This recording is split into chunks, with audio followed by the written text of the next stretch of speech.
Hello दोस्तों, अगर आपकी इनकम 30,000 है और आप सोच रहे हैं आप पैसा कैसे मैनेज करें, तो ये वीडियो आपके लिए है। मैं आपको एक सिंपल और स्मार्ट बजट दिखाने वाला हूं जो आपकी सेविंग, इमरजेंसी फंड और खर्चों के बीच बैलेंस रखने के लिए मदद करेगा। तो दोस्तों, ये रूल बेस्ड रहेगा जिस रूल पे आपको स्टिक रहना है, ठीक है? तो चलिए शुरू करते हैं। मैं आपका दोस्त, आपका साथी, आपके अपने चैनल ट्रेड विद त्रिपाठी में स्वागत करता हूँ।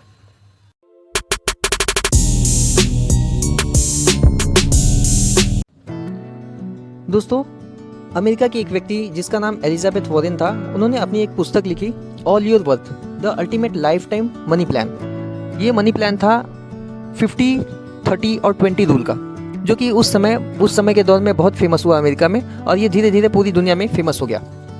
तो उन्होंने 50% का रूल जो बनाया वो सारे ज़रूरत की चीज़ों के लिए बनाया, जिसमें कि आपके राशन हो गए, आपका रेंट हो गया, आपकी इलेक्ट्रिसिटी बिल हो गई, आपके कपड़े हो गए।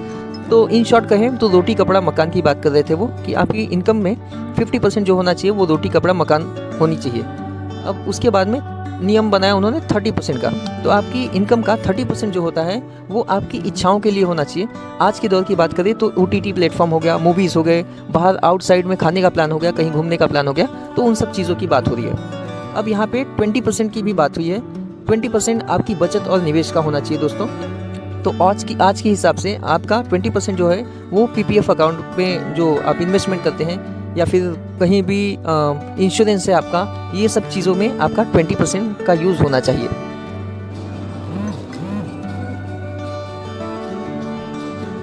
दोस्तों, यहाँ पे हम अपनी सैलरी या इनकम जो भी है 30,000 रुपये है, ठीक है? तो अब वो 30,000 को हम 3 भाग में डिवाइड करेंगे। पहला भाग हम रखेंगे 50% का, ठीक है? ये आपका 50% आ गया। दूसरा भाग हम रखेंगे वो है 30% का, तो ये है 30% का, ठीक है? और तीसरा भाग जो रखेंगे वो 20% का रखेंगे दोस्तों, ठीक है? 20%। अब यहाँ पे क्या है कि ये हमने अपनी सैलरी को 3 भाग में डिवाइड किया। पहला भाग जो था 30% का, 30,000 का 50% जो होता है वो 15,000 होता है। तो ये 15,000 रुपये को हम अलग से एक भाग में रख दिए। दूसरा जो 30% होता है वो होता है लगभग 9,000 रुपया, ठीक है? वो आप अपनी कैलकुलेटर में कर लीजिएगा। मैं आपको सिखाने के लिए बता रहा हूँ कि कैसे आप अपनी सैलरी को या इनकम को बजट प्लान कर सकते हैं। ये आप किसी भी इनकम या किसी भी सैलरी की बजट प्लान के लिए यूज़ कर सकते हैं दोस्तों। 50%, 30% और 20%। और दूसरा जो लास्ट का 20% है वो आपका वैल्यू बनेगा 6,000 रुपया। अब ये 6,000 रुपया दोस्तों, ये आप ये सब चीज़ें मैंने अलग अलग करके दिखा दिया। अब ये 15,000 रुपया जो है 50% आपकी इनकम का, वो मैं बता रहा हूँ किस चीज़ के लिए आपको लेना है। तो सबसे पहले इसमें जो नीड्स होती है आपकी बेसिक नीड्स, रोटी कपड़ा मकान, ठीक है?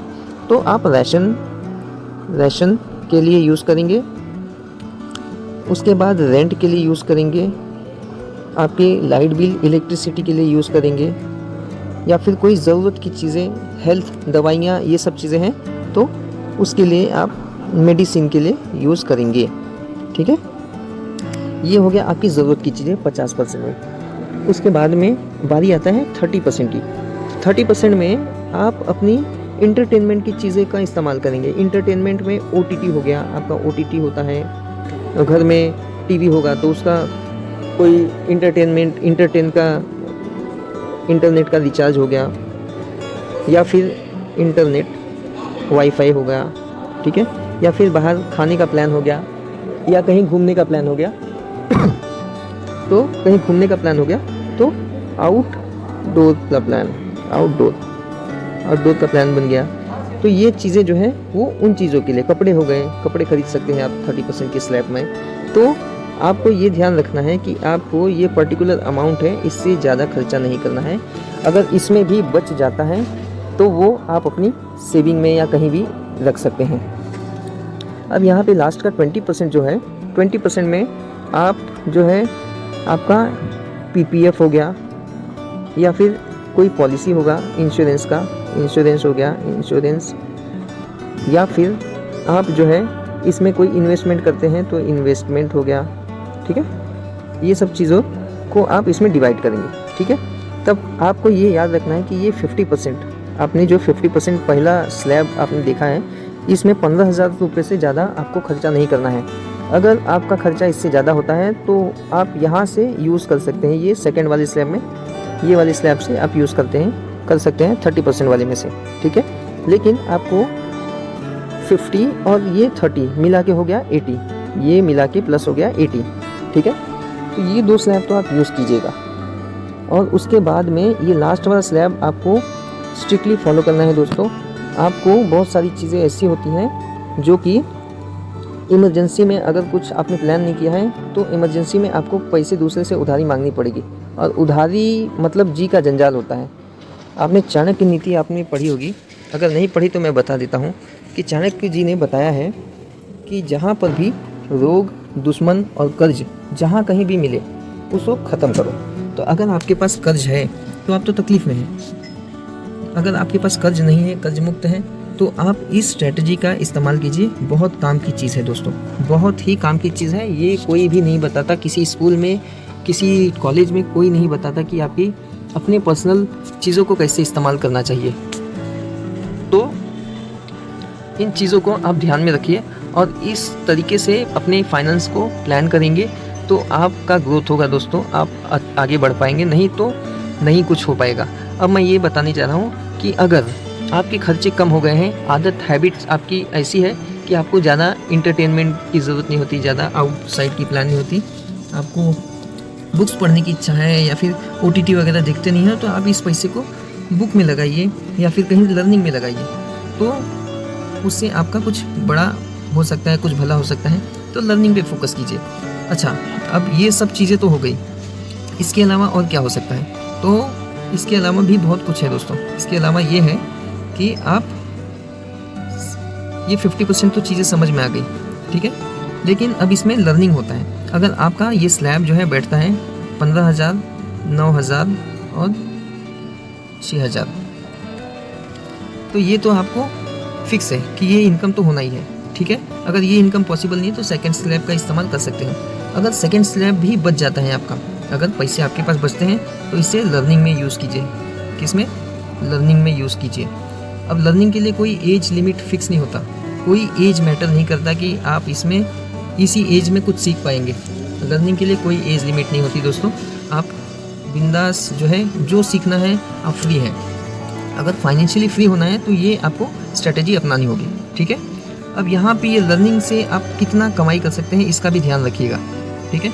और उसके बाद में अब मैं बात करता हूँ कि ये लास्ट का 20% आप एक बार लर्निंग कर लिए, लर्निंग से जो इनकम होता है इसमें ऐड करते जाइए, ठीक है, इसमें ऐड करते जाइए। सो दोस्तों, यहाँ पे एक चीज़ और मैं बता दूँ, अगर आपके ऊपर कर्ज है, किसी भी तरीके की डेट है, ठीक है, लोन है कोई भी तरीके की, तो सबसे पहले आप इस डेट को ख़त्म करो। सबसे पहले डेट को ख़त्म करो। उसके बाद में आप बचे हुए पैसे को घर में यूज़ करो, 50% वाले स्लैब में, 30% वाले स्लैब में और 20% वाले स्लैब में। अगर बचे तो, मैं ध्यान से देखिए दोस्तों, बचे तो 50% से बचे तो 30% पे जाइए, 30% से बचने के बाद में फिर 20% पे जाइए। लेकिन अगर डेट है आपके पास, ठीक है, तो सबसे पहले इसको ख़त्म कीजिए। जब तक ये डेट आपके पास रहेगा तब तक आपके पास ना पैसा बचेगा, ना आप कभी बड़े आदमी बन सकते हैं। तो सबसे बड़ा दुश्मन जो है अपना ये डेट है, ठीक है। सबसे पहले इससे ख़त्म कीजिए, उसके बाद आप कुछ कर पाएंगे, नहीं तो आप फ्री नहीं हो पाएंगे फाइनेंशियली। जब तक फ्री नहीं हो पाएंगे, जब तक आपके पास कुछ पैसा नहीं बचेगा, तब तक आप कुछ कर ही नहीं सकते दोस्तों। कुछ नहीं कर पाएंगे तो फिर क्या ही मतलब है। तो सबसे पहले प्रोसेस होता है डेट से बाहर निकलना। डेट से बाहर निकलने के बाद आप पैसे बना पाएंगे, पैसे बनाएंगे तो सेविंग करेंगे, इन्वेस्टमेंट करेंगे तो रिच बनेंगे, और रिच होने के बाद फिर वेल्थ बनाया जाता है। तो इस तरीके से ये प्रोसेस होता है, ठीक है, ये प्रोसेस होता है। तो आप सबसे पहले अपने लोन को ख़त्म कीजिए। सबसे बड़ा दुश्मन जो होता है वो लोन होता है, और सबसे बड़ा दुश्मन जो होता है वो लैक ऑफ नॉलेज होता है। तो आप अपने डेट को ख़त्म कीजिए, ठीक है, अपने नॉलेज को बढ़ाइए और उसके बाद फाइनेंशियली फ्री होने की कोशिश कीजिए। फाइनेंशियली फ्री जब तक नहीं होंगे तब तक आप परेशान रहेंगे। अगर आपको ये वीडियो काम की लगती है तो प्लीज़ लाइक कीजिए, शेयर कीजिए, सब्सक्राइब कीजिए। मेरी वीडियो थोड़ी सी बोरिंग होती है दोस्तों, लेकिन मुझे पूरा भरोसा है कि ये काम की होती है।